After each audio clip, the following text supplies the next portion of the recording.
Keep my wife's name out your fucking mouth.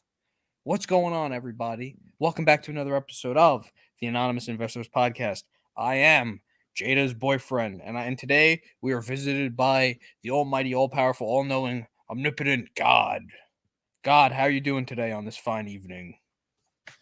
I'm doing very good, very good. You know, this podcast is going to be published pretty late because somebody was taking a nap for 3 hours, and they kept sleeping, and they're a big nap guy. So this is not going to be published on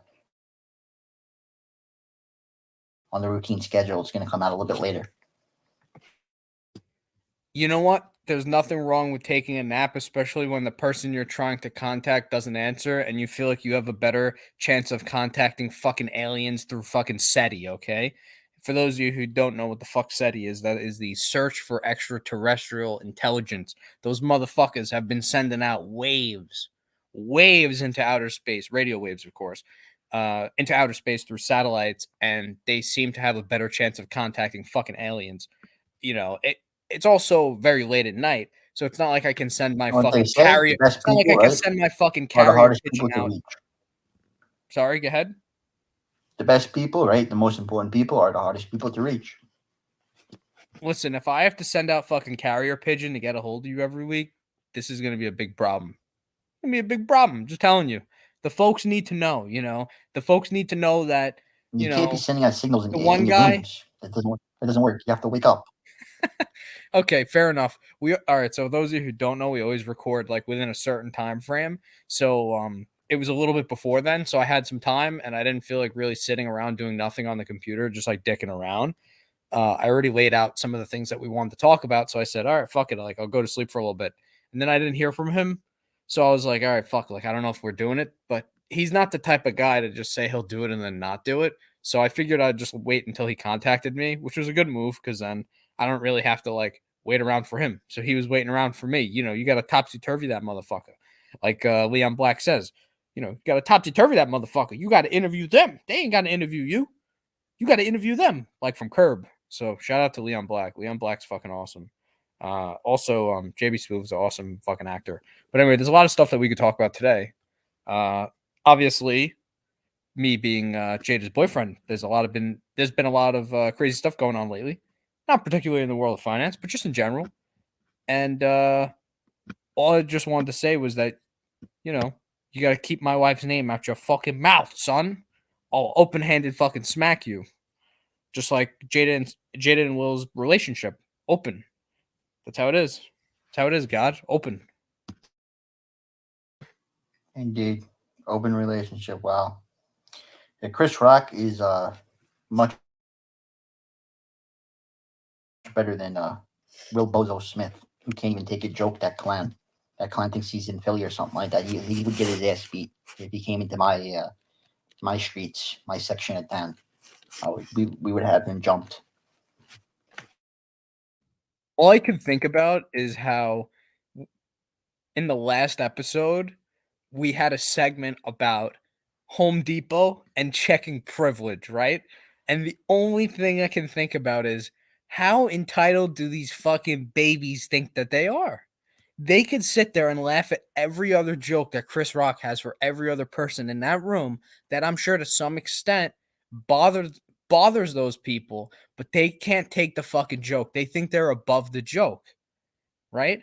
They laugh at everybody else getting made fun of, but when it comes to their turn to get made fun of, they can't take the joke.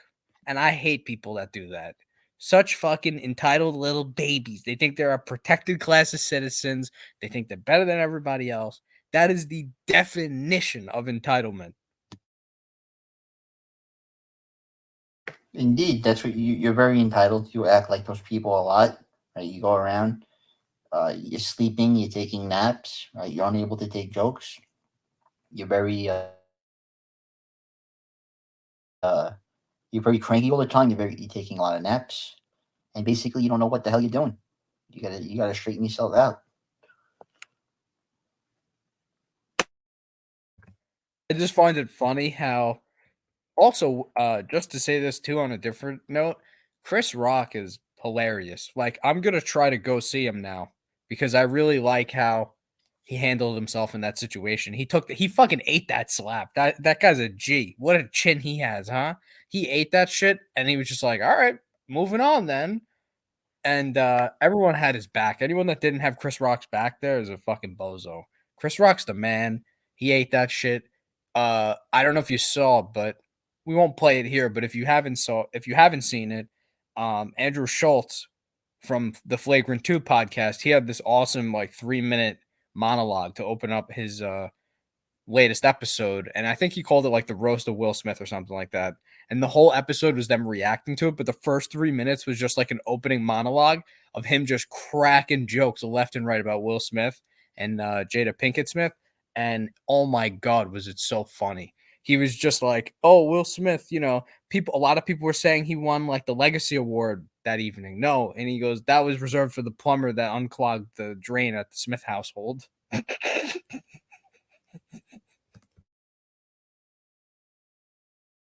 Yeah, Chris Rock. Though I mean, he handled it like an idiot. He should have fired back with jokes 10 times as worse once he got slapped. Once you get slapped, you gotta go like, oh, it's a perfect opportunity to say like, you just slapped me, and August just also slapped your wife. She slapped her fucking cheeks. You gotta go like 10 times as hard with the jokes. You can't be walking around standing there like an idiot, bowing down to Will Smith. Are you a fucking clown? You don't bow down to nobody. You bow down to me, and me only. Not to beat this topic dead, but it also seemed like Will Smith initially laughed at the joke and then he looked at Jada and saw that she was visibly upset by it. So then he made it into a big thing. It was almost like he had to win his wife's approval back, you know? Right, because he was a clown. He was laughing and joking about it until she gave him right the evil eye. He looked at him and gave him the evil eye, and then he got up like a bozo and he made a fool out of himself. And then he was forced to resign from the academy because he's a total clown. Right? He should be boycotted. Nobody should give him any acting roles. He should throw him around, throw him into Russia, have him fight for Ukraine. It's just so funny because there were so many other like comedians that came out that were making jokes after the fact, and oh my god, I loved it. Like Tom Segura, I don't know if you saw him. He was on Pat McAfee afterwards, and they were asking him like, "What do you think?" And he was just like, "Fuck that cuck." He goes, "If I'm on stage and I'm making jokes and you come on my stage," he goes, "I will disembowel you in front of your family."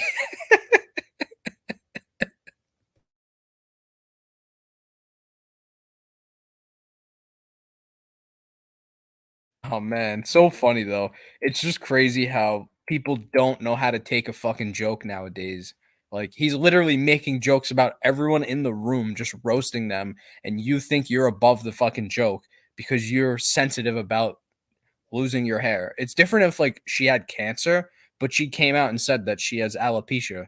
And I don't know if this lady knows this, but like the the longer humans live, like the greater the chance that they're not gonna have fucking hair. Like, how many fucking 90-year-old women or 90-year-old men do you see with fucking hair? Like, they have like half their fucking hair that they had when by the time they were like fucking 30. So, like, what does this lady think? Have you seen a fucking skeleton with hair? No. Like, have you seen a fucking corpse with hair that's been sitting there? No. Like, what the fuck? Like, what does this lady think? She thinks she's above everything like all these other bozos, and she's not. Maybe she is. She's very sensitive about her hair. She has alopecia. That's a disease. It should be taken very seriously. Can't be walking around making fun of these people, right? They're very sensitive, right? They've been coddled their whole life. They're from Hollywood, and they should be respected. And you should bow down on the carpet that they walk on.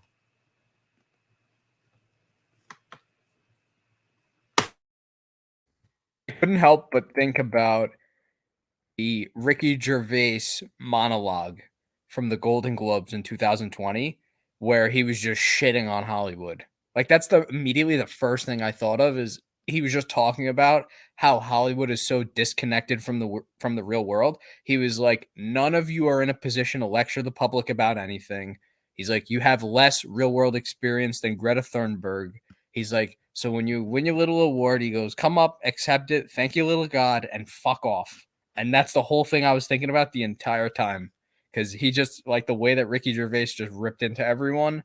Oh, and then he was roasting them for being friends with like Harvey Weinstein, and then he had some comments about Jeffrey Epstein too. It's fucking hilarious. You should pull up a clip on Greta Thunberg and her speech, and explain to the people who she is. Let's pull up a clip on Greta. So for those of you who don't know, I mean, I don't think we need to pull up a clip of her, but for those of you who don't know, that was the girl who, um, she's like she's the child of like these actors or whatever.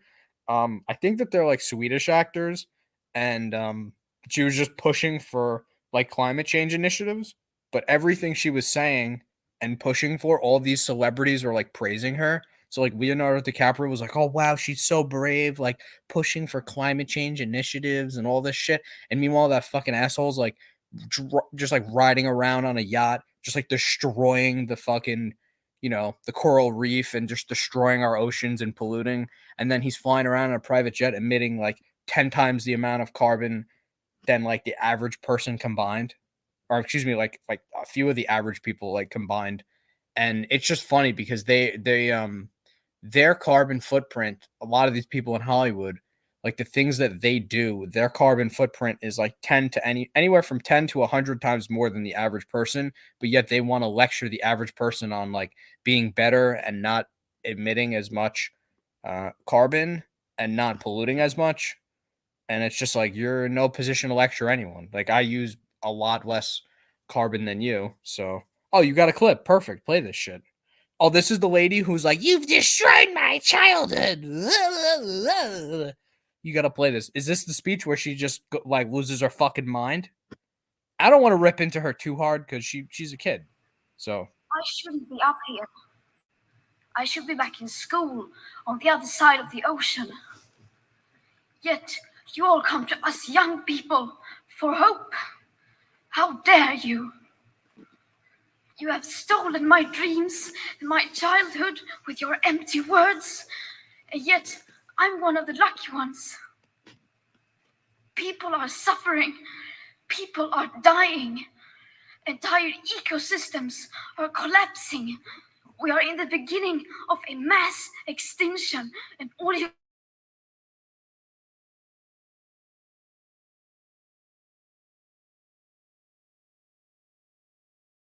that's it. We're in the middle of a mass extinction. Like, what is that? What is? Here's another thing too that I'd really like to know. And like I said, I'm not getting like, conspiratorial here. This doesn't really have much to do how with the dare world of you finance. look away Oh, what's going on? and What are we come doing? here saying that Oh, okay. you So, are still nowhere in sight. what are we doing here? You say you hear us and that you understand the urgency. But no matter how sad and angry I am, I do not want to believe that. Because if you really understood the situation and still kept on failing to act, then you would be evil, and that I refuse to believe.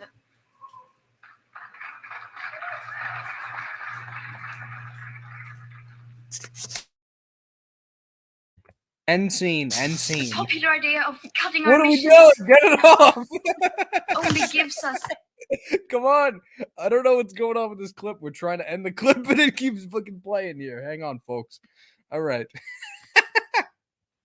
Oh, you can tell I'm in a good mood. I'm feeling refreshed. I had a nice long nap, which God doesn't like because I took a little nappy. But what was I gonna do? Sit there and watch YouTube videos for 2 fucking hours, 3 hours? Get the fuck out of here, son. I didn't have that much to do. So late at night. We record late at night. It's usually a good way to wind down, settle in. A lot of other shit that we could talk about that's going on. Just a little way to start the week.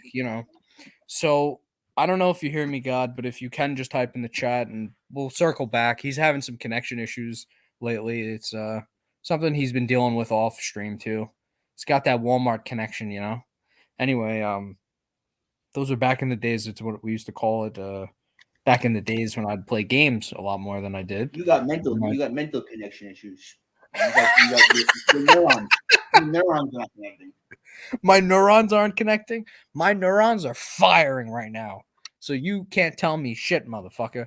Anyway, so all right, he hears me, which is good, obviously, because he wanted to roast me. All right, so here's an interesting topic that I feel like we should discuss. So we're already, a while in here to the show, so we dragged this on for too long. Let's get back into some finance shit. Nice little segment of talking about Hollywood and the hypocrisy going on there. But here's something that I heard that I know that you'll be a fan of particularly. So big headline that came out. This is per CoinDesk. If you don't know, they're one of the leading cryptocurrency outlets. And they have a segment that came out today on policy. And the headline is Elizabeth Warren calls for the United States to create a central bank digital currency. The quote that she came out with is, I think it's time for us to move in that direction. And that's what she told NBC's Chuck Todd in a recent interview to be aired this upcoming Thursday. So, in response to the question on whether or not Bitcoin will at minimum face being regulated like a commodity, Elizabeth Warren replied, I think it's going to end up getting regulated using the subprime mortgage financial crisis that started in 2007 as an example of why it's needed. She didn't say what form of regulations might take place, but that regulation should take place. And there's also been, this past March, she announced a new bill to block cryptocurrency companies from conducting business with sanctioned companies. The Digital Asset Sanctions Compliance Enhancement Act, introduced with Senators Jack Reed, who's a Democrat from Rhode Island, Mark Warner, who's a Democrat from Virginia, John Tester, who's a Democrat from Montana, and others, which would allow the U.S. president to add any non-U.S. crypto-based company to the sanctions list if they support sanctions evasion. So I'm curious to hear what you think about this, because it looks like she's trying to regulate cryptocurrency to the point where it would be treated like a commodity. And I think it's something that is interesting to talk about because I know a lot of people in the crypto space are, particularly me, and I know that, God, you might feel the same way, feel strongly about potential overregulation in the cryptocurrency market. You know what this sounds like? This sounds like communist Canada and how they regulated cryptocurrency, and every transaction over $1,000 has to be reported. Like they're fucking like their mother. Like, oh, I want to go to the store. I want to buy. Tell me. They're acting like their mother around here. That's what Elizabeth Warren is acting like. She wants to take everyone's money and, criticize Elon Musk for not paying enough taxes. And she wants to be everybody's mother. But then she wants to lie and say, oh, I'm an Indian. Give me money. She's the most corrupt individual there is. Elizabeth Warren. She should change her name to Elizabeth Bozo. I love, every time I think of Elizabeth Warren, I think of two things. And whether or not you like Trump, this is the first thing I think of. When Trump is at a rally, and everyone's seen this fucking clip. This clip went super viral. And this was before Trump was deplatformed on every social network. But Trump said, I have more Indian blood in me than you, and I have none. That's the first thing that I thought of, which is hilarious. Because he almost was like a stand-up comic when he would do that and like do those routines. And he still does it at like his rallies where it kind of goes off the cuff, a little off the script, and just starts like ripping into people, like his political adversaries. Love him or hate him, he's hilarious in that respect. And then the second thing I think of is Elon Musk calling her Senator Karen. So I was just thinking about, I actually was sitting here thinking about, opening up with this story and referring to her as Senator Karen just because how funny it is. But yeah, it does seem like she's very keen on potential overregulation. And I'm glad you brought up Canada, for example, because Canada, if you remember that Freedom Truck, the Freedom Truckers protest that was going on, they actually used cryptocurrency as like to block transactions. They also blocked PayPal transactions, Venmo transactions, Cash App transactions, and they classified any sort of donation towards this freedom protest for the truckers as like an act of funding domestic terrorism, which is pretty absurd when you think about it, because these are literally just truckers who they didn't want to get vaccinated, and like that was the whole point of the rally. Well, I have to disagree with them. I think everybody should be vaccinated, right? Vaccination is very important. It's very crucial. You should be vaccinated. You should get your booster shot, and you should do what you're supposed to do because you should care about the other citizens in the population and how they approach this issue and how they might be immune suppressed. And you should get vaccinated because you should show compassion towards the other individuals. And you should make sure you're vaccinated and you receive a booster every 6 months. And even if you want to enter areas, right, you should have to present a vaccination card to show that you're vaccinated in order to protect the population at large. That's what I believe, and I don't believe anything different than that. I think vaccination is very important. I'm vaccinated, so I think everybody should be vaccinated. I completely agree. And I also think that Justin Trudeau, I don't know if you saw this, but he was vaccinated 8 times. And I think that that's a good number. I actually think he should be vaccinated at least 24 times because then it will reduce comorbidities and it will stop the spread of COVID. And I heard when you get vaccinated, it actually makes you smarter. When you get vaccinated, that there's actually that the average. There's a study done. I think it was done in Harvard. What is it like your body? What is it like your? Sorry to cut you off. What is it like your body? No, your body develops more. I'm gonna tell you the study. Lipids. The person, right? The average person who takes the COVID vaccination receives an increase of 3 IQ points after taking the IQ test before and after. So they get smarter if you take the COVID vaccination. This sounds very, very similar to my childhood, where when you were a kid and they had the Flintstone gummies, like the vitamins. People always ask me, like commonly, it's a very common question. When you're a genius like myself, you get a lot of questions about how you're so smart and like what you do and what are your daily routines. And one of the things I tell them, I go, from the time I was like 4 and of course I can't endorse this. This is just for entertainment purposes only. Do not follow up on this advice. I'm not responsible for anything you do with your personal health or what you ingest into your body. We bear no responsibility for that. This is just for entertainment purposes, of course. But I do encourage everyone to get vaccinated. I do encourage that. So, I will take responsibility if something happens with the vaccine because nothing will happen with the vaccine. It has been tested. It is safe, right? And you must trust in the government. You must trust in me, and you must trust in the rest of society. Get vaccinated. And if you get vaccinated, you actually receive a sticker that says, I got vaccinated. So that's another perk. Don't forget that in some municipalities they're also giving you $100 gift card for getting vaccinated as well. So that's really good. You could use that to buy as much Starbucks as you want, which is really good for the economy. Yes, it's a good stimulus for the economy if we go into a recession to get a gift card and to make sure that the population is safe at large. During the early days of COVID, we had a lot of people that were very skeptical, and they shouldn't be skeptical because this is not a man-made virus. This is a naturally occurring virus, and there's vaccines for other naturally occurring viruses that are perfectly safe. So why wouldn't this one be safe? And it was produced and endorsed by Anthony Fauci, one of the most respected doctors in the world. So basically, we have to have faith in Anthony Fauci. And I have complete and utter faith in Anthony Fauci. He is a total genius. He has over 35 years of epidemiology experience, and I put my faith in him. Anyway, it's interesting that you bring that up because I actually just wanted to say that this podcast in particular was released under an emergency use authorization. So we bear no legal responsibility for any advice that you follow up through under the production of this podcast and under anything that we talk about on this podcast. So like I said, you can't sue us. We bear no liability, just like Pfizer, Moderna, or Johnson & Johnson. So like I said, emergency use authorization, you can look it up. So we cannot be sued for anything we're saying on this podcast. So just know that by listening to this, just know that by listening to this, you bear you bear and waive all legal grounds to sue us. So thank you.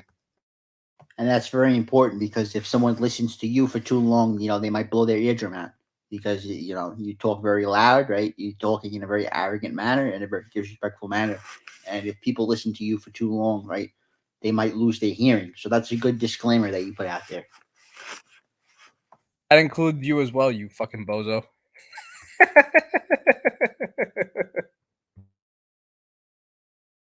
Way though, like I have to stress this point and make sure it's stressed very well. I encourage everyone to get vaccinated. Right now, we're only about 82% vaccinated nationwide, and there's no reason why we shouldn't be 99% vaccinated.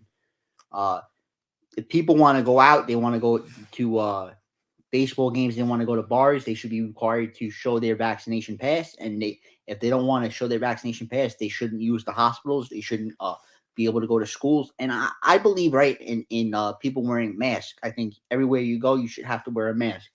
It's you better be it's better to be safe than sorry. And wearing a mask protects each and every individual in crowded areas where there's not proper ventilation and HVAC systems. And people should be wearing the mask in order to make sure everybody is safe and sound.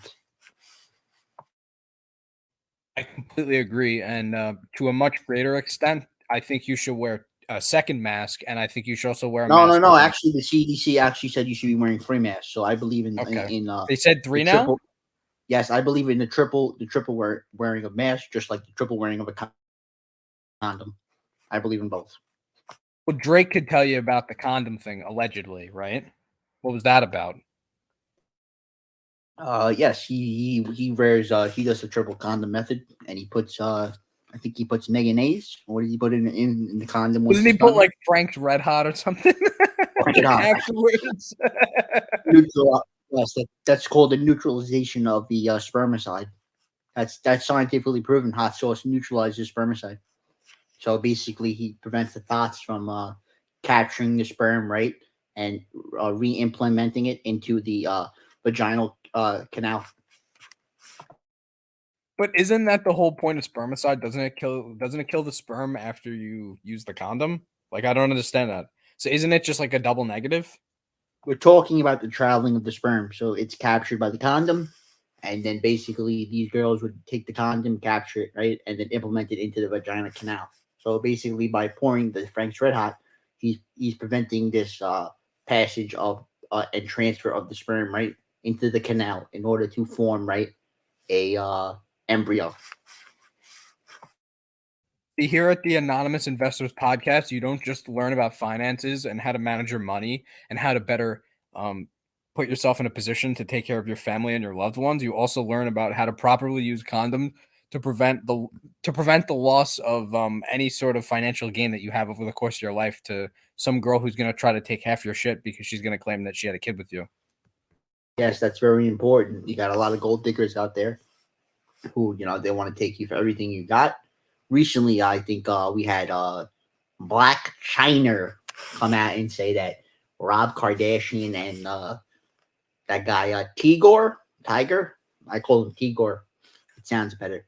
They basically weren't paying any child support, and then they responded and said that the children lives with them 6 days a week and only lives with the mother one.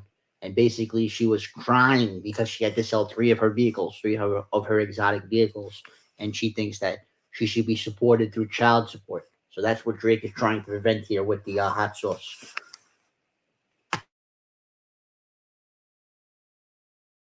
I'm glad you bring that up because wasn't there a case where like Black China, she has an OnlyFans and she seems to be doing pretty well on there. She's like one of the highest grossing I guess what would you call someone on OnlyFans? An OnlyFans star or something? An OnlyFans creator? Highest grossing. One of the highest grossing. You call him the highest. Right?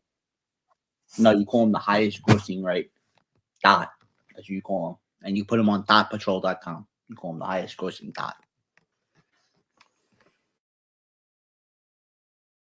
I know there was also a case. I'm just looking this up in the meantime. There was a divorce settlement between Dr. Dre's wife and himself. And did you ever read this? It was hilarious, like what her demands were. I'm gonna see if I can find this quick because, dude, you want to talk about some crazy ass shit. Okay, here you go. Boom. Complex has an article on it. Beautiful. I love Complex, by the way. Like Complex is the best. They talk about a lot of hype shit going on, Supreme releases, whatever, music. Complex is the best. We co-sign Complex here. We love them. But here you go. Here's the headline. Dr. Dre's estranged wife explains why she needs $2 million a month in monthly spousal support. So for those of you who don't know, apparently Nicole Young, who is Dr. Dre's estranged wife, and he recently divorced her. Dr. Dre, obviously, most of his fortune, obviously one of rap's first billionaires, besides Jay-Z. And then, of course, the very great and very talented Kanye West. I love him. Very, very much so one of the most influential figures in my life, along with Elon Musk and the old boomer Warren Buffett. But Dr. Dre, one of rap's first billionaires, made a killing when he sold his Beats product line to Apple. And his wife is seeking $2 million a month in spousal support. So apparently she helped him create Beats, and she also helped create The Chronic 2001, which is a slapper of an album. So apparently she was in the studio helping him write lyrics because she wants $2 million a month. So it's pretty funny. So they actually Objection. Go ahead. Okay, in that case, right, since she was very supportive, right, she supported him, right, she stood home, she took care of the children, right, she does deserve half because she's a very well-respected mother, right, she takes care of the children, right, she cooks for him, and, she does wifely duties. I don't know if she did wifely duties or not, but in order to get half, you have to do wifely duties, and if you don't do wifely duties, then you don't get half. It's proven in the court of law. They ask, are the wifely duties done?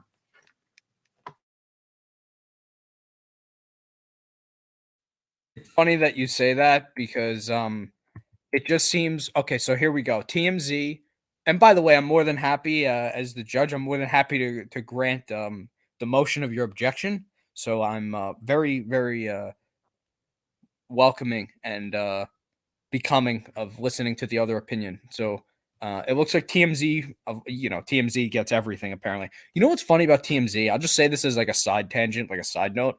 TMZ is fucking crazy. Like they literally break every story right away, and like when the whole thing with Kobe happened, TMZ knew within like 5 minutes of happening. They originally got it wrong though, remember? Because they said the kid wasn't on the helicopter, and then they retracted it, and they were like, "Oh no, the kid was on the helicopter." Gianna Bryant. Um, and then they said there were people on there that weren't on there, and whatever. There was like this whole weird thing. Like they said Rick Fox was on there, and then they were like, "Oh no, he wasn't on there." But it was like really fucking crazy. But they always break the story first. So I don't even know how they get a hold of this shit. They really should have had these people looking for Osama bin Laden because I Because think they they would don't have care if found him it's in a right or nap. not. They just break it and then they'll retract later on if it's not right. They're not like as credible of a news source. So what they do is they just worrying about breaking it first. They don't care if the news is fake or real. So they break it, and then if it's fake, then they retract on it. Like a CBS or a Fox, they can't just break it and then retract on their statement because we all know that Fox, CBS, CNN, right? Those are real media sources. They always tell the truth, and they're very respectable, unlike TMZ, who's not as respectable of a news source. And everything you see on Fox and CNN is totally and utterly correct. Otherwise, they would get sued for libel. So we have to know that it's a true and respected news source, unlike TMZ. Yeah, it's interesting because two things. There seems to be a major shift, and this is you could explore this topic for like a whole episode, but we're not going to. But it seems that there's a major shift in like journalistic integrity. It's no longer about who gets the story out and gets it out the most accurately that's rewarded. It's about who gets the story out first and gets the most clicks and generates the most Google PPC, ad revenue through that sense. So that was the first thing. And then the second thing is, isn't TMZ ran by like Harvey Levin, who's like a former lawyer? So he kind of knows like what he could legally say when putting out stories that might not necessarily be entirely true. Isn't that the case? I believe so. I believe he runs TMZ. Yes, he is a former lawyer. They got sued numerous times, but they never get caught for anything. Nothing ever happens. They play within the confines of the legal system. I think Vanessa Bryant's actually suing them for like leaking the story well before anyone else and for getting it wrong. So that'll be interesting to see how that plays out. I'm not too sure about any legal updates on that. If you want to take a look into that, maybe at a later point or whenever. But anyway, my point in bringing this up, though, is because it ties back to Nicole Young, of course. I mean, when you think of Dr. Dre's success and you think of his success with beats and his success with music, you think of evidently Nicole Young, who clearly had an important part in laying down the beats and laying down the framework for the Chronic 2001 album and for Dr. Dre's success. And a lot of people, if you don't know, they credit her with Dr. Dre's signing of Eminem and 50 Cent to the Aftermath record label and partnering with Jimmy Iovine. But she needs, according to legal documents obtained by TMZ, Dr. Dre's soon-to-be ex-wife, which is a little older of an article, it is his ex-wife, has provided a list of monthly expenses that explains why she needs $1,936,399 in temporary spousal support. The documents point to some pretty wild expenses, such as $135,000 a month on clothes, $20,000 on phone and email. That's interesting. I wonder who she's making phone calls to. What does she have, like 30 burner phones or something? Probably a little No, bit she more than has that. to keep up with, she has to keep up with her wifely duties since he's no longer he's no longer able to provide for her in that capacity. She has to basically hire an outside firm. So that makes sense. 20,000. I have to agree with that charge. So what else is there? Nails on there? There has to be nails, and there has to clothes make sense. I'll go through the list. For clothes. That actually seems pretty cheap. 150,000 for clothes. I would think it would actually be more. Gucci, that's about 1,500 a pop. So she can only get about, I don't know, 100 shirts a month. That's not enough. These people, they're celebrities. They do wardrobe changes and everything like that. They might change 4 or 5 times a day when they're going to red carpet events. So here's another thing that she lists out. I'll read out the rest of these expenses. So she says, so I said the 135 on clothes, 20,000 on phone and email, $10,000 a month on laundry, and a whopping $900,000 a month on entertainment. $900,000 a month on entertainment. Who is she entertaining? The fucking Sultan of Dubai or some shit? Like, what the fuck? No, that makes total sense. No, that makes total sense. There's 31 days in a month. We're not talking about February. I understand if you said it was February, then that would be a little bit too much. But we're talking about other months where there's 31 days.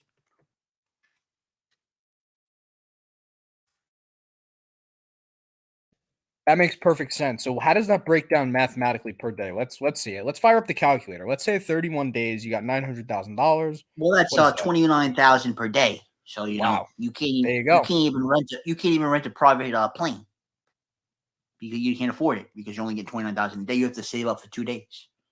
So basically, some days you're not getting entertained. You have to go easy on it for a couple of days. And they're celebrities, right? They don't want to go to a movie theater with other people. They have to, if they wanted to go see a movie, they would have to rent out the whole movie theater. So that's like a superfluous charge. So you have to look at this holistically. Like that's not really that much money for what she needs to spend. On the same topic of people getting taken to the cleaners, there's you disagree with that? You think she should get paid less? I vehemently disagree. I don't think she had any bearing on his life. And I think in terms of raising the kids, I think that was a valuable thing in itself. I'm all in support of stay-at-home mothers. I think it's very important that mothers try to make time to raise their kids. Otherwise, other people will raise their kids and not do a good enough job because they don't care, because inherently it is not their kid. No one will care for your children as much as you will.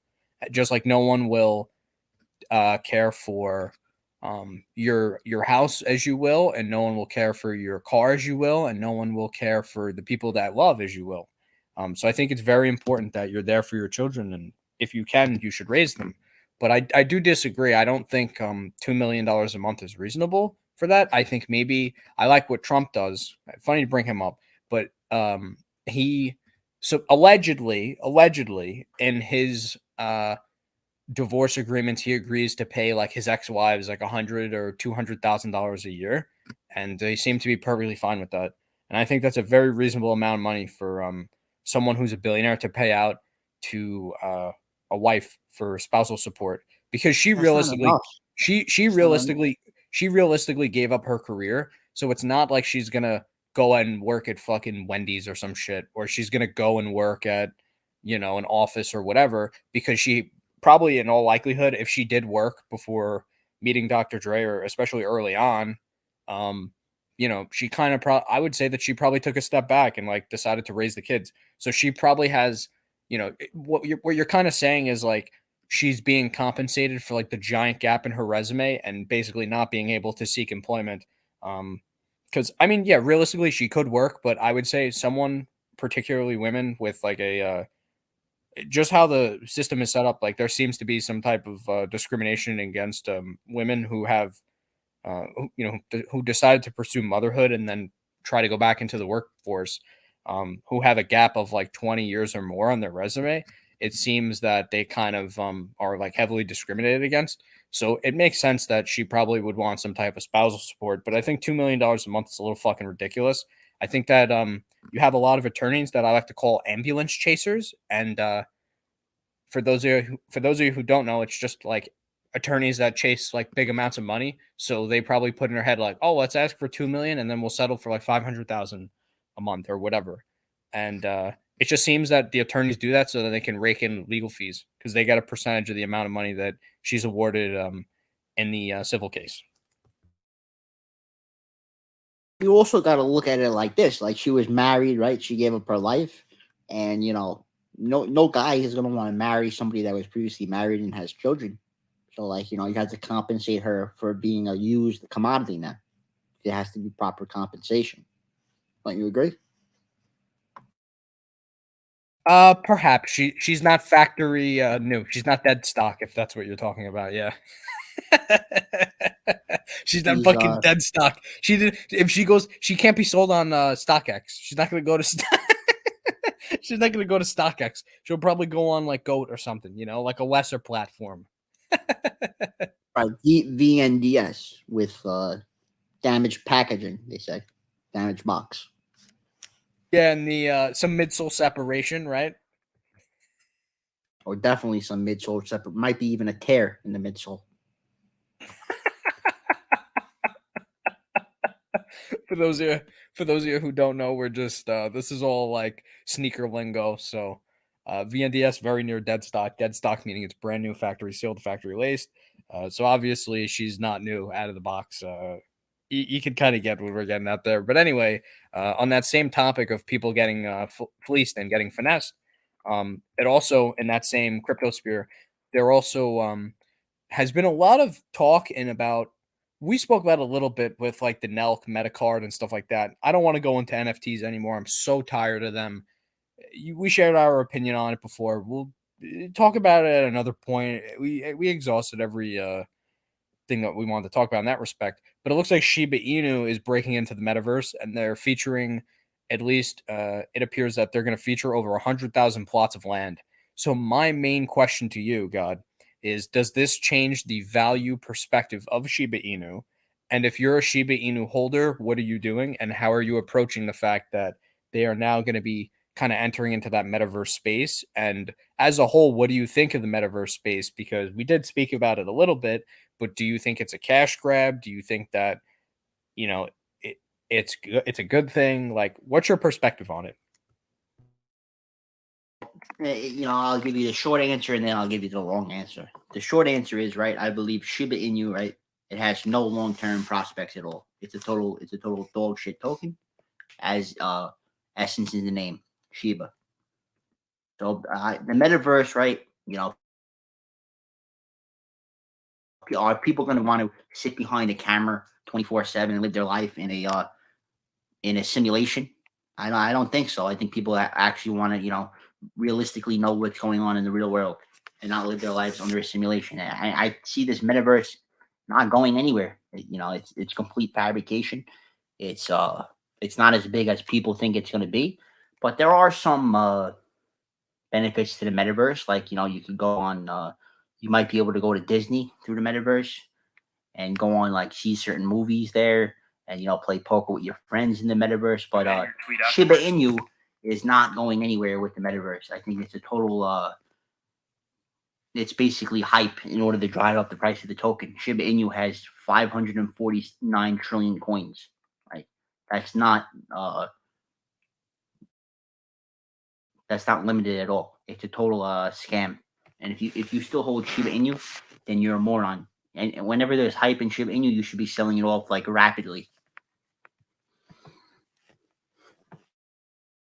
I'm glad you bring that up because now that we heard your perspective on the metaverse, I'll share mine. To be completely honest with you, no one was talking about the metaverse prior to Facebook rebranding. And when you think about when Facebook rebranded and that whole timeline, for how many years Facebook was like, we're Facebook, that's all we do, that's all we do. And they had so much money coming in. Like, oh my god, dude, what was their net profit margins were insane. They were literally printing money for the longest time, right? And they didn't diversify. They didn't move into other streams. They didn't move into other areas to innovate. They were just like, "Oh, we're the social media platform, Facebook." I don't know if you've ever seen the meme of I think it's like Kyle Kalinske that does like those face swap videos where he did one with Elon Musk and Mark Zuckerberg. And it's so funny. He's just every time he does Mark Zuckerberg and his impression, he's like, "I'm Mark Zuckerberg. I created Facebook. I connect people throughout the world." And like that was the whole meme is that that's all he does. Like he doesn't really do anything else beyond that. He hasn't innovated beyond that. Those videos are pretty funny, by the way. The Kyle Kalinske thing, the face swap ones. He's got some good ones, but it's pretty funny because they had so much money and so much room for innovation. They don't do anything, and then out of nowhere, you're talking about the first 10 years that the company was publicly traded, there's no innovation. They raise an seemingly infinite amount of capital. The valuation of Facebook skyrockets. Zuckerberg becomes a top 5 richest guy in the world, richest person in the world, I should say, especially. And out of nowhere, they fucking rebrand the company right before Isn't that a synonymous? horrific earnings report Isn't that that comes out synonymous like saying a top month or 5? two before. Isn't that synonymous saying top 5 richest person in the world and top 5 richest man in the world? That's pretty much synonymous. That's that's a given. Well, that's very unbecoming of you to say that because your implication is that women can't be in the top 5 richest people in the world. Yes, I would agree. I would agree with that. That they can't be in the top 5 richest people in the world because they have a different biology. They don't want to work 24/7. They don't want to put their company first, and they don't want to be entrepreneurs where you have to basically work 24/7, and that's what it takes to be the richest person in the world. So, as people say, right, there's a spectrum, and men on the work spectrum tend to make more money than women, and that's the reality of life. The women they should stay home and they should cook. Anyway, getting away from that little bit of a side tangent, though, do you agree that Facebook's rebranding kind of came out of nowhere and at least seemed to be sort of a cash grab or at least a last ditch effort to get investors excited about the company right before a fucking shit show of earnings where basically Apple and all these other tech companies just shut off Facebook's revenue stream from advertising and allowing Well, users to opt out of data sharing?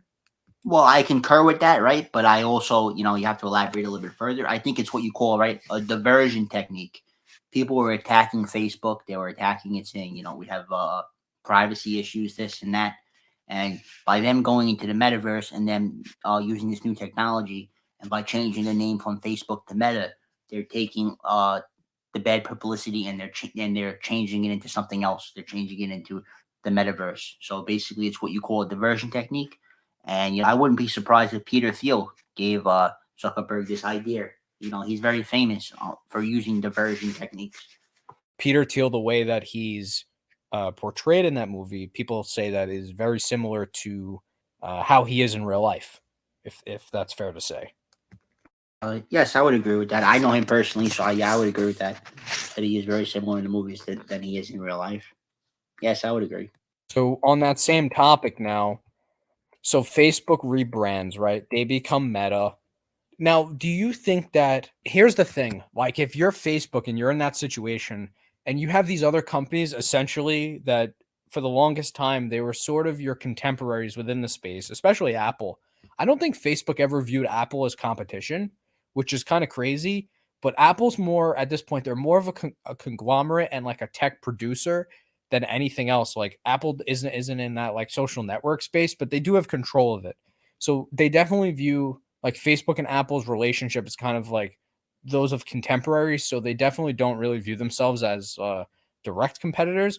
But like if you're Facebook, like what would you do in that situation where Apple essentially just shut off like your largest revenue stream and you haven't diversified away from that? Like what would you do? Well, this is where Facebook is very dumb. They weren't thinking. Back in 2008, 2009, my colleague, right, Shamak Palihapitiya, he actually gave Facebook the idea of basically creating a phone and basically owning the software and the hardware so that nobody can disrupt their ad business. And if Zuckerberg were to listen to him, they wouldn't be in this predicament they are today.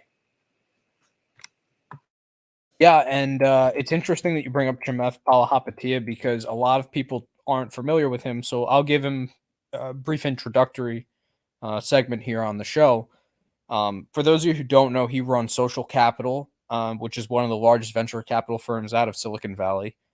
He's very influential in that space. He works closely with Elon Musk, Mark Cuban, and a lot of other tech-oriented individuals. He also was an early investor in, I believe, Uber, Google, Facebook, and a plethora of other companies, or as you said in a prior episode, a plethora of other companies.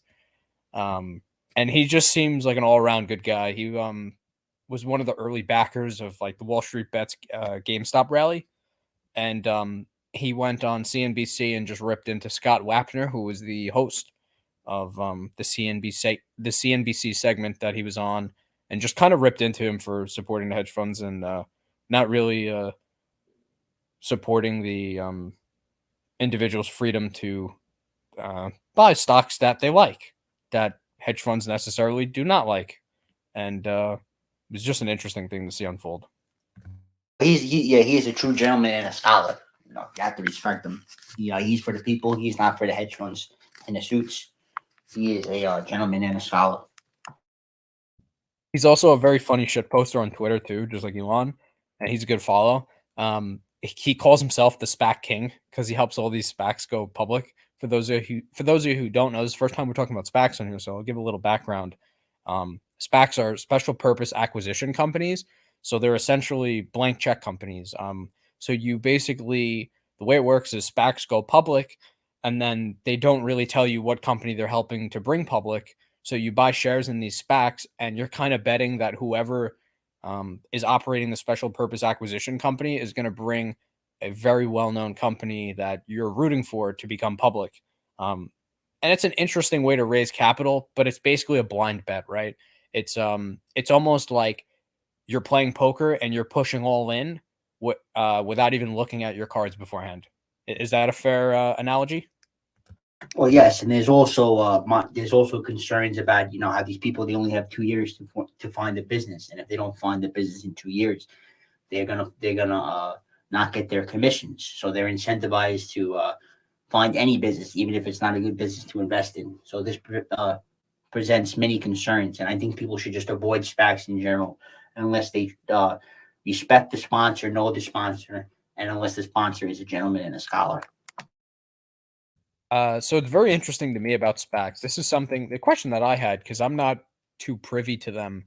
Obviously, I know quite a bit about them, but I'm not too privy to them from the perspective of an investor because, like you suggested, and like I thought about for quite some time, is I typically tend to avoid them just because they're not, it's a little too much like gambling to me, just like blind gambling.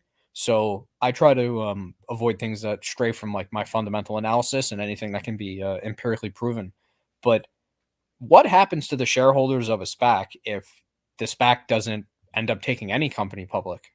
Like, what the fuck happens? Do they like what even happens to a SPAC? Does it just get like Well, delisted they or just something? get Like, their what's the cash process of back. that? It gets diluted and they get their cash back. They dissolve it, and then everyone gets their cash back. But that very rarely happens because the people will just find any business. They'll overpay for it so that they can get their commissions because the commissions are absurd. Sponsors get like 20% of the company, so they're just going to buy anything to make sure that the company doesn't get dissolved. Yeah, that's crazy. Didn't Stripe go public via a SPAC? I feel like they did, right? And I know that what was it? Virgin Galactic did. Is that what it was, or what was it like? What's that fucking space company with Branson? I think they went public via a SPAC, right? Yes, that is Virgin Galactic. Yeah, they're competing with SpaceX. They've got a lot of crazy innovations going on too that I saw, which is very interesting stuff. It looks like they're mostly focusing on like space tourism and not about like the utility of space. So I guess there is a market for that, but unfortunately, Moore's law is going to have to be a factor if they want to be able to scale that business. So for those of you who don't know, Moore's law is basically the underlying premise that over a fixed period of time, the cost of producing a technologically advanced good will come down exponentially. So I guess a good example of that is like televisions. Like televisions are pretty cheap for the most part now. Like remember when flat screen TVs first came out? They were like like $2,000, $3,000, and they were like a very almost like a luxury item to a lot of people in a lot of households. And now they're pretty plentiful. So it's actually an example of like things becoming. So Moore's law is essentially saying that Yes, technologically, the yes, deflationary aspect of deflationary. Yes, technology. yes. Yes, the deflationary aspect of technology. Yes, I do concur with that. That does basically represent Moore's law. Yeah, perfect. Exactly how I was going to describe it. Deflationary. I was going to say it's inherently deflationary, which is awesome. And as you guys know, we love crypto and we love our Bitcoin. And one of the big reasons to buy Bitcoin is that it's inherently deflationary, which we love because by it being inherently deflationary is inherently a hedge against inflation. So yeah, TVs are a good example. Computers are a very good example. Smartphones are a very good example as well because you think about the technological innovation from the advent of the first iPhone in 2007 to today. Granted, there haven't the changes haven't been as exponential within the last 3 years or 4 years of iPhone releases, but the price seems to stay the same or come down, and the phones have more features. So, in a way, yes, it is inherently deflationary because if you're still selling iPhones for $1,000 or $1,200 or whatever the price may be when they first come out, and you have more features, consumers are getting more bang for their buck, which means that it's inherently deflationary. Oh, yes, that makes perfect sense. And but that you have to look at the aspect that some goods are actually luxury goods, and Apple is going towards like the luxury market. So if you look at like a regular phone, the price of say like a flip phone, those things were expensive maybe 10 years ago. Now flip phones you can get them for free. Your carrier will provide them for free with an upgrade, and they don't cost anything. Like a little razor, a little flippy flip. Those phones are free now. I believe that they refer to those phones as Obama phones. Oh, they do. Obama phones, eh? Like a little BlackBerry action, a little BB action, eh? BB, yes, BB, BB, BB. Yeah, BlackBerry. It's funny you bring them up. They were another one of those meme stocks that popped off. But anyway, no, yeah, it looks like Virgin Galactic. They're kind of positioning themselves to be focused more on space tourism, and it looks like Blue Origin and SpaceX are focusing more towards not just space exploration, hence the name SpaceX, but also more towards utility and docking with the ISS and various different space stations throughout um, Earth's orbit, and it looks like also just with the main crux of both companies being to focus on interplanetary travel. But I think we're quite a ways away from that. I don't think we're as close to that as people seem to think. Elon Musk comes up with these timelines sometimes, and this is one of the main criticisms I have about him is that, and it's not even really a criticism. He comes up with these fucking crazy timelines where he basically said that we would be at Mars by 2020, and obviously that didn't happen. Uh, but he also thinks that everyone's going to work at the same rate as him, and everyone is as intellectually gifted as him. So he comes up with these timelines, but I think he almost does it to try to motivate everyone. But I don't think that he should publicly say them because it's not accurate. He also did this with the Tesla Roadster 2.0. He raised capital for that in the form of taking deposits, and then he has yet to produce any sort of main news towards that. And the same thing with Tesla's automated trucking fleet. He hasn't really made too much innovations toward that, at least publicly. And it seems like he took a lot of money from Walmart and a few different other larger companies to kind of expedite that process. But we haven't heard any sort of news relating to those. So it's been very interesting that he does that. Yeah, he's trying to motivate his workforce, and I think he has the aspect of we set the bar high, and then if we could reach half of that, that's good. Instead of setting the bar low and then getting there, and then what do you do afterwards? So there's no reason to set the bar low. You should always set the bar high and then achieve as much as you possibly can.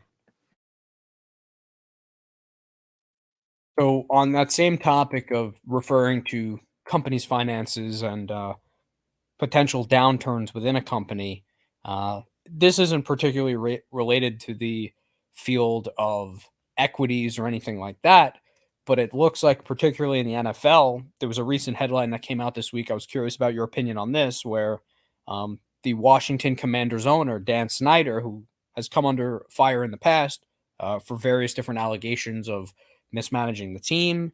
The team hasn't made the playoffs for Who was quite he? some Who was time. he the previous owner of? Well, he's the current owner of the Washington Commanders, but prior to them being called the Oh, the Commanders, they were Redskins. called Right? they were called the Washington Football Team. Well, we call them the Washington. I still call them the Washington Redskins. I don't really care about that. That woke culture. They will always be the Washington Redskins. Well, I think that's very offensive, and I implore you to change that disgusting behavior, because the term Redskins is very offensive to people who are Well, Native American. it's below my line. I don't understand why they wouldn't call the team the fucking Warriors or whatever. It's And below also, the my line. Washington Warriors is a great name, so they should have done that. It's below my line. Below my line. So the term Redskins is very offensive. It's like, what do you have a team called, the Whiteskins or something? Come on, What do you want to call them? The Washington Elizabeth Warrens? What should we call them? I think that Dan Snyder should have named them the Washington Warriors, but you know why he didn't do that? I can tell you right now. So apparently, years back, this guy is such a dick. You have to hear this. And by the way, I'm sorry to speak like this, but this guy's a fucking dick. Like, this is hilarious what he did, or what happened to him, rather. I'm sorry. So he wanted to rename the team after coming under fire, and people were threatening to boycott games and to boycott the purchasing of merchandise. And obviously, merchandise and ticket sales, if you're an NFL team, those are your two main sources of income. Like, anything beyond that is kind of like, a wash, right? So people were threatening to boycott attendance and merchandise sales. So he looked to rebrand the team. But while he was looking to do that, there was a gentleman who went out and who bought the rights to different potential names that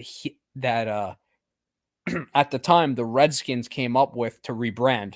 So one of those teams was like the Washington Warriors. There was another one that was out there. I can't recall it off the top of my head, but this guy basically bought the rights to all the potential names that were leaked, that were being thrown out, that the Redskins were going to rebrand to. And the reason he did that is because he wanted Dan Snyder to have to buy the rights to use those names from him. So this random guy owns the rights to the Washington Warriors, which, by the way, would be a phenomenal name, because you could actually keep the Redskins logo, you could keep everything about the team, and no one would be upset about it, because you're venerating the Native American heritage of the local tribes in the area. And I think it's cool. I think anything with Native American culture is really awesome, as someone who's Native American. So I could totally agree with that. Well, why wouldn't he just pay him? Should have just paid him for the rights to the name. This is the difference between cheap and frugality. And this is something I really want people to understand. So, see, in this case, Snyder's a bozo because he's a cheap fuck, because he could pay this guy and he could buy the rights for, first of all, he's a billionaire. I think Snyder is worth $5 billion. He can very easily pay this guy $500,000, own the right to the Washington Warriors, have a phenomenal name, keep the branding of the team's logo, keep the history of the team, and not have to call them some cheesy fucking name that sounds like an XFL team, the fucking Commanders. Horrible name. Terrible name. They literally left the team colors the same, and their quarterback is Carson Wentz. How about instead of paying Carson Wentz all that money, you kick, I don't know, 1/20th of that money to the guy who had the name Washington Warriors, and you just buy the rights from him? Who gives a shit? You know, buy the rights from him for $500,000. Let him make some money. The guy's a hustler, obviously, and it's not extortion or anything like that. It's a great name. He legally beat you to buying the rights, and you just have to accept that. You're not going to win every battle. It seems to me it was just a battle of ego, and this guy chose to let his ego prevail instead of picking the better name for the team and a better way of addressing the situation. And I wouldn't expect anything differently from a guy who's had a myriad of problems running this Washington football team. So the main thing I wanted to bring up, sorry, go ahead. You were going to say something. I was just gonna say this guy's totally incompetent. This guy is just, what's wrong with him? $500,000, that's nothing. This is $1 billion franchise. He should have just forked over the change. Yeah, you're talking about a team that has multiple Super Bowl rings, a very historic franchise, great coaching throughout the years, like with Joe Gibbs, great quarterbacks throughout the years. Joe Theismann, a lot of people think of him and his success with that football club. So it's just very interesting how he decided not to pay out. But then again, I can't really expect too much from the guy who seems to be inadequate in managing the team and providing the team with resources to make the playoffs and an adequate health staff, which is why Trent Williams, the long-serving left tackle of the team, decided to leave the team a few years back and go play for another club because the medical staff was improperly healing an injury that he sustained. And I think it also resulted in him, and I could be mistaken, but I also think that it resulted in him suing the team because of their lack of medical expertise and differing opinions from practitioners that he visited in his free time. Wow. So they're losing personnel now. I think this guy, he should sell the team. Him and Jim Dolan, they should both sell the team and get out of there. I actually had this conversation with someone recently, and it's a conversation that's tough to have, right? Because, like we said on the Anonymous Investors podcast, we believe in the democratization of information, and we believe, for the most part, in a free market and a capitalistic society. But I think if you're the NFL and you know that you have people lining up to buy teams, right? Like, think about all the different groups that are interested in buying a team. When the Panthers went up for sale, right, there were talks that Diddy wanted to buy the team. There were talks that Jay-Z was going to lead a group to buy the team. Like, you had 5 or 6 different teams, 5 or 6 different groups of people that were looking to buy one team that ultimately ended up like bidding up the price, which led to David Tepper from Appaloosa Management, phenomenal hedge fund investor, buying the Panthers. And it's interesting because when you have a team like in this case, the Washington Commanders, where prior to the name change, they haven't made the playoffs for many, many years, and they haven't been good. Like, at what point do you institute a rule that says, okay, if you miss the playoffs for 10 straight years, you're forced to sell the team? Like, I don't even think that that's a horrible rule, because when you have teams in large markets that aren't competitive and they aren't doing anything for the local economy and they're not competing at a level to which they should be, because they are a large, a large cap team. Like, at what point do you kind of step in and force them to sell? Or at least force the owner to sell for potential allegations against him. Like I said, about workplace environment, harassment that was going on.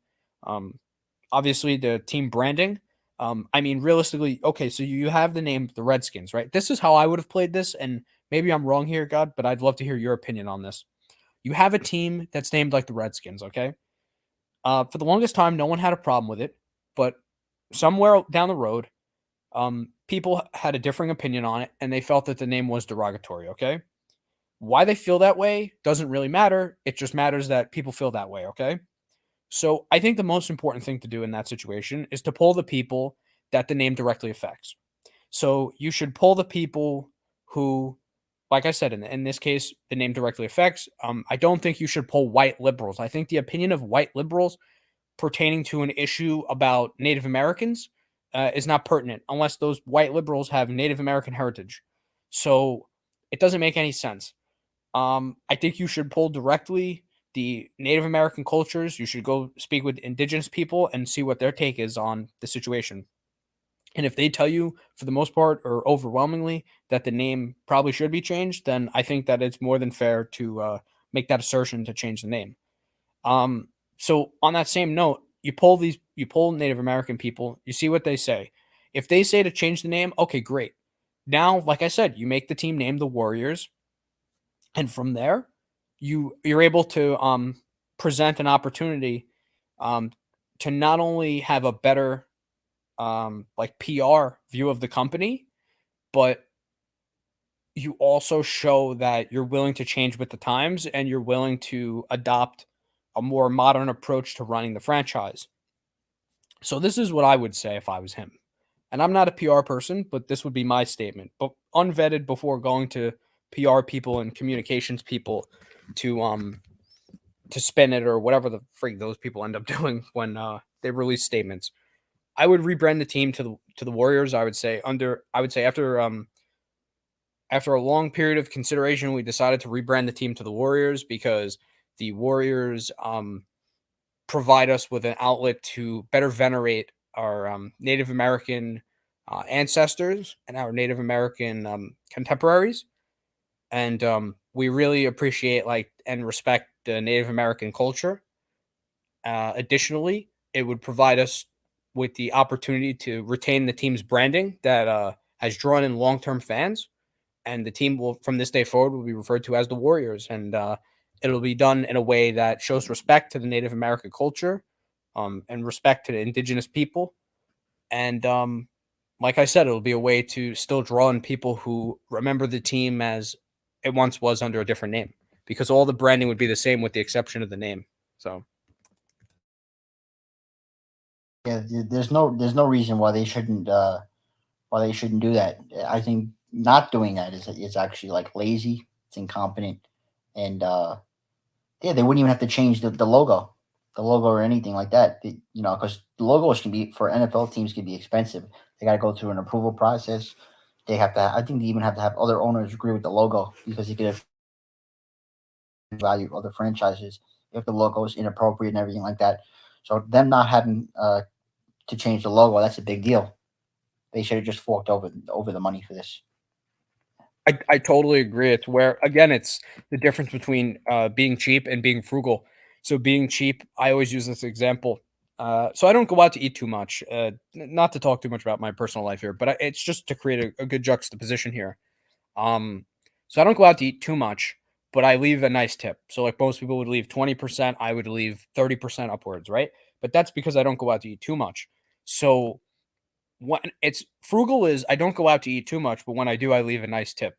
Cheap is I go out to eat a lot or not as much. Let's say in this case, cheap is I go out a lot and I leave a shitty tip. Like now you're just depriving people of potential income sources, and it's just like you shouldn't do that. Like if you are gonna go out to eat, like you shouldn't just be a cheap fuck and like oh my god, I don't want to tip another $2 or whatever. Or I'm gonna tip under 20%. Like that's horrible. So, people work hard, and especially coming out of COVID, there were a lot of people in that service industry that missed out on a lot of revenue over that time. And I think if you're gonna go out to eat or whatever the case may be, you should reward people a little bit for their hard work, and especially if you received exceptional service. So in Dan Snyder's case, I think he was just being very cheap. Yeah, I couldn't agree more with that. He's a cheapo, right? And there's no place in the NFL for cheapos. He should be forced to sell the team by the owners. So, if there's anything else that I wanted to bring up that just points to a situation where things are actually potentially worse than him being cheap regarding the team's branding, allegedly he was running two books to operate the company, and he had a separate book that he used to report to the IRS, and then an internal book that shows the company's real, or I'm sorry, the team's real profitability. Do you have any thoughts upon that, God? Wow, he was cooking. He was cooking the books. Yeah, I think that's totally inappropriate for a franchise that big. He could have been causing a lot of problems for the NFL. They could have had the IRS on the NFL's ass, and it's not a good look for the overall representation of the league. Just like those players gambling are not a good look for the league, and the integrity of the game. This is not a good look for the integrity of the game. And for something like this, you can't be doing that. Just simply can't be done. Yeah, I think that little Roger Goodell, he shouldn't be going to bat for Dan Snyder with like I said, the myriad of allegations against him. And then now this case where allegedly he was running 2 books. I think this is it. I think it's time to get him out. There also was that whole thing that was going on with the team when they were branded as the Redskins, where they had someone who was working for them. His name was Brandon Allen, and he was implicated with John Gruden. Remember the John Gruden emails that came out where they forced John Gruden to step down as the coach of the Raiders. He was using particularly derogatory racial language towards Maurice Smith, who was the head of the NFL Players Association, and of course that was when John Gruden was the lead commentator for Monday Night Football. But the whole thing with Brandon Allen was he was an executive for the Washington Redskins at the time, and he had he was implicated in using derogatory language, which is very interesting because the NFL opened an investigation on the Redskins because of that situation, and also through work following up with workplace harassment incidents that happened and were reported to the FBI. So I just find that to be very interesting, because it just seems like they started out with one thing and then they found out 10 other different things that were going on throughout that. Yeah. I mean, how much was this guy stealing from the IRS with these cookbooks? Did they give a number? I didn't see a number yet, only because the NFL is not a public entity, and it'll be very interesting to hear about that. But if this does go to court, there was some type of congressional hearing that's going on currently. So I'm expecting to hear more within the coming days, and any sort of updates we get on that about figures, I'll be sure to clue everyone in here. Yeah, that would be something interesting to look at and see if it was in the hundreds of millions of dollars or even billions of dollars. This guy might be going to jail, so this could develop any minute now. This could be a whole fiasco that goes throughout the league. Yeah, I think we at this point we've pretty much beaten this topic dead. I don't know if you want to do any reaction videos, but what do you think here? I think we should save our reactions for next week. I think we got some good reactions in store, and I think the audience would love to see these reactions. So I think we should leave them something to look forward to. Absolutely. I couldn't agree more. So thanks again for tuning into the Anonymous Investors Podcast. It's been your boy, Jada's boyfriend. I'm again visited by God today. And we appreciate you coming through. And as always, stay cool. Have a lovely stay day. chill. Have a lovely day. Have a lovely day. Comment down below, Jada's boyfriend, if you made it this far into the episode. And take a Peace nap. out, motherfuckers.